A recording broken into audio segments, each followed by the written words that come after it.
Uh, but day before I had done forgiveness part 1, and I told you that forgiveness part 2 is following. So today we are going to continue with forgiveness, and this is forgiveness part 2. Now there are three important points in this forgiveness which I'm going to tell you today. Now, one is very important, listen to me very carefully.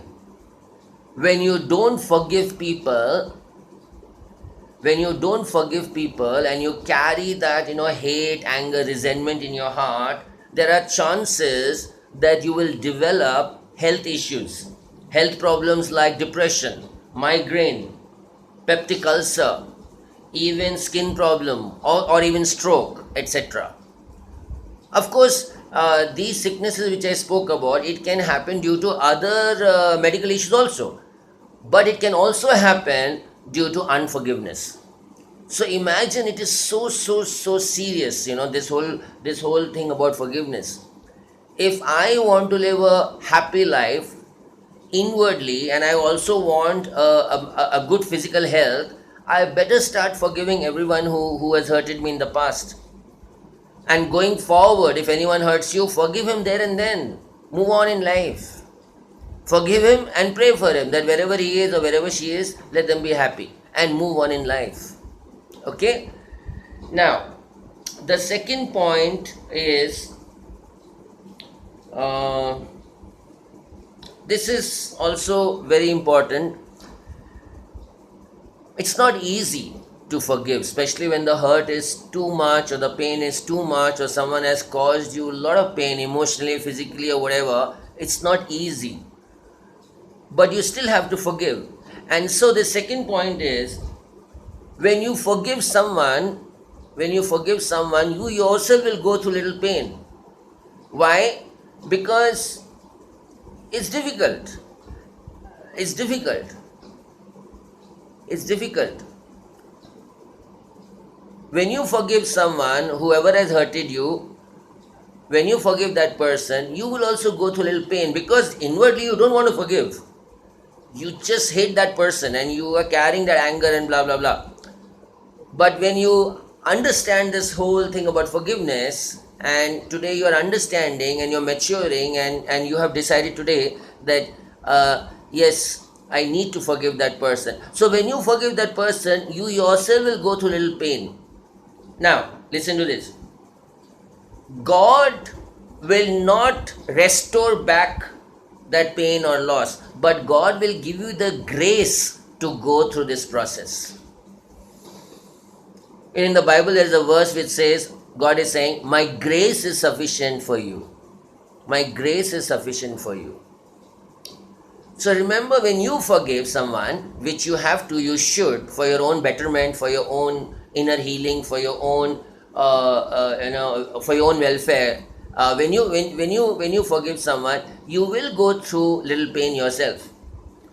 And remember, God will not restore that loss or pain. Restore in the sense, what it means is, indirectly what it means is, that pain or that loss will suddenly not go away from your memory. No, it won't.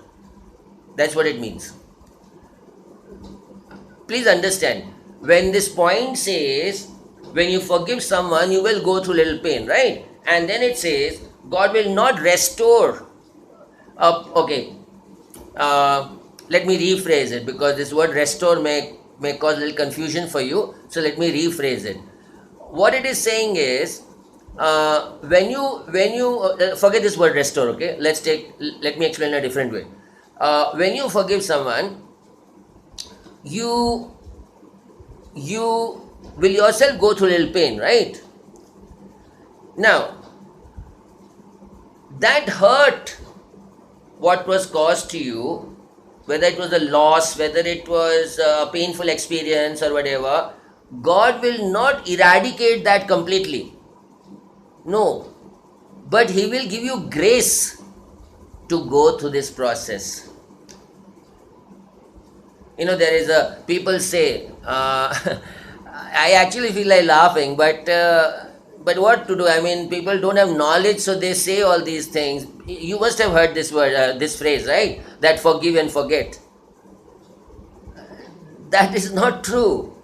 Yes, you can forgive, but this word called forgetting, it is going to take lots of time, because that hurt, that incident or whatever is there in your memory.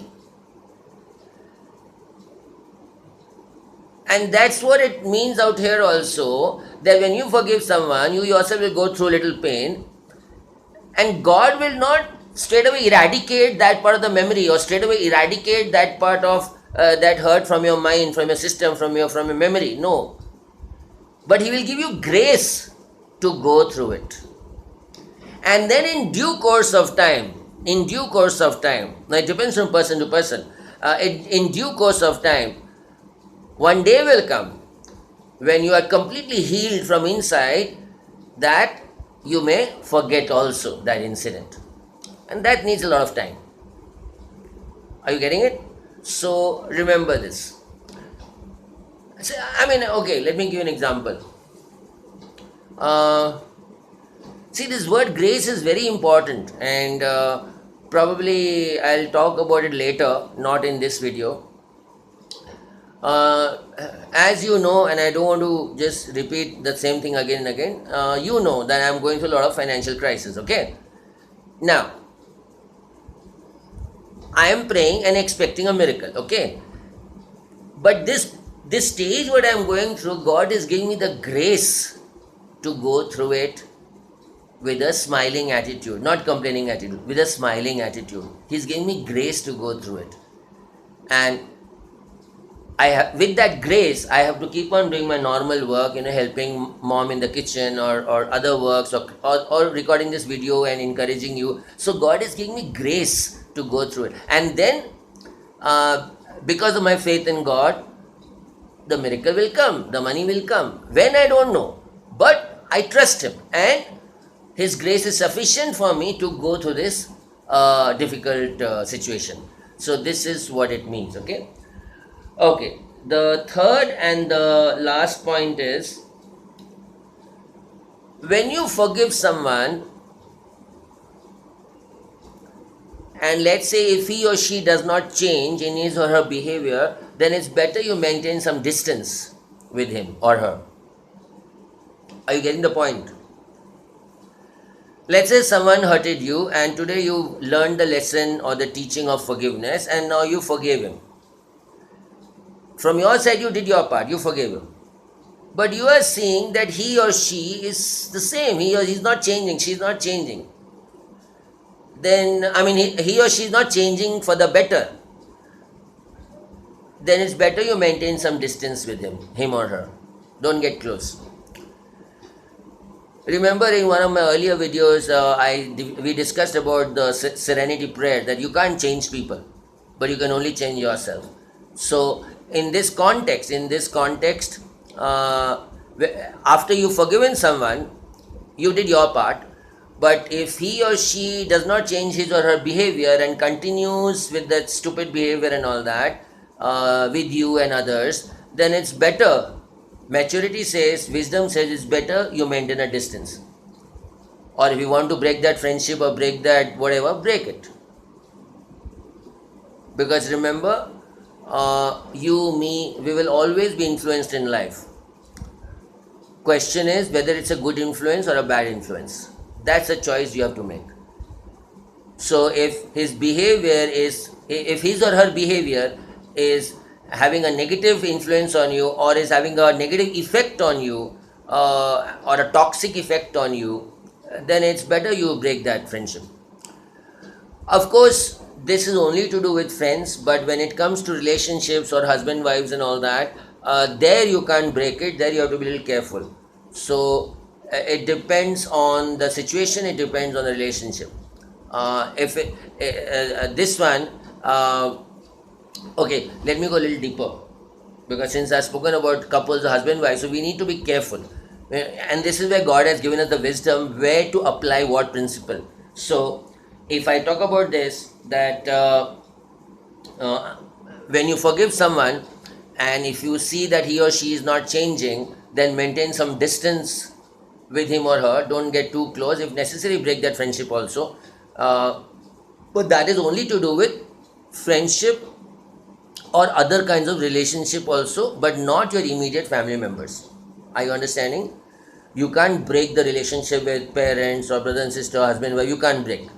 And you can't also maintain distance also, because they are your immediate family. So there you have to be patient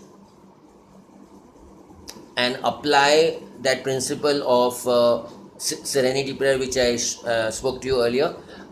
Maintain patience, pray. One day he or she will change. Whether it's your husband, wife, mother, father, brother, sister, pray. But he or she will change in God's time, not in your time. So you need to have a lot of patience. So you have to pray for God to give you patience. So please understand, these teachings I am giving you, it's not applicable in all kinds of situations or all kinds of scenarios. You have to use your wisdom. You have to use your maturity, where to apply this principle or where to apply this teaching. Okay, so let's go back and we will wind it with a word of prayer. So what did I say? The third point under forgiveness, that forgive a person, and when you forgive this person, if he or she does not change and he or she is maintaining the same behavior, that stupid behavior with you and others, then it's better to maintain some distance with him, or break that friendship and all that, and move on in life, and be the winners. They say, to be a winner, you have to stick to the winners. But again, remember, this principle is only applicable with friends, or maybe far off relations and all that, not with immediate family. Got it? Is it clear now?